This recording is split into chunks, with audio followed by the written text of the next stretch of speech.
ನಮಸ್ಕಾರ ಎಲ್ಲರಿಗೂ. ರಕ್ತದ ಒತ್ತಡವನ್ನು ಕಡಿಮೆ ಮಾಡಲು, ಚರ್ಮದ ಆರೋಗ್ಯವನ್ನು ಸುಧಾರಿಸಲು ನಿಮಗೆ ಒಂದು ಬೆಸ್ಟ್ ಡ್ರಿಂಕನ್ನು ಹೇಳಿಕೊಡುತ್ತೇನೆ. ಇದನ್ನು ತಯಾರಿಸಲು ನಿಮಗೆ ಕೆಲವು ದಾಸವಾಳದ ಹೂಗಳು ಬೇಕಾಗುತ್ತದೆ. ಅದನ್ನು ಒಂದು ಬೌಲಿನಲ್ಲಿ ತೆಗೆದುಕೊಂಡು ಚೆನ್ನಾಗಿ ತೊಳೆಯಿರಿ. ಅದನ್ನು ಒಂದು ಪಾತ್ರೆಯಲ್ಲಿ ಹಾಕಿ 2 ಗ್ಲಾಸ್ ನೀರು ಸೇರಿಸಿ ಕೆಲವು ನಿಮಿಷಗಳು ಕುದಿಸಿ. ಅನಂತರ ಅದನ್ನು ಒಂದು ಗ್ಲಾಸಿಗೆ ಸುರಿದು ನೇರವಾಗಿ ಕುಡಿಯಬಹುದು.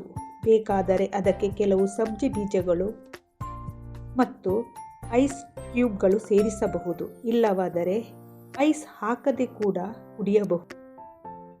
ಕೆಂಪು ದಾಸವಾಳದ ಪ್ರಯೋಜನಗಳು: ರಕ್ತದ ಒತ್ತಡವನ್ನು ಕಡಿಮೆ ಮಾಡಲು ಸಹಾಯ ಮಾಡುತ್ತದೆ.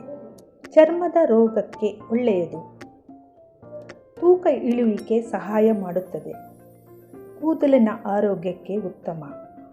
ರೋಗದ ನಿರೋಧಕ ಶಕ್ತಿಯನ್ನು ಹೆಚ್ಚಿಸುತ್ತದೆ. ಇದೇ ತರಹದ ವಿಡಿಯೋಗಳಿಗೆ ಲೈಕ್ ಮಾಡಿ, ಶೇರ್ ಮಾಡಿ, ಸಬ್ಸ್ಕ್ರೈಬ್ ಮಾಡಿ. ಧನ್ಯವಾದಗಳು.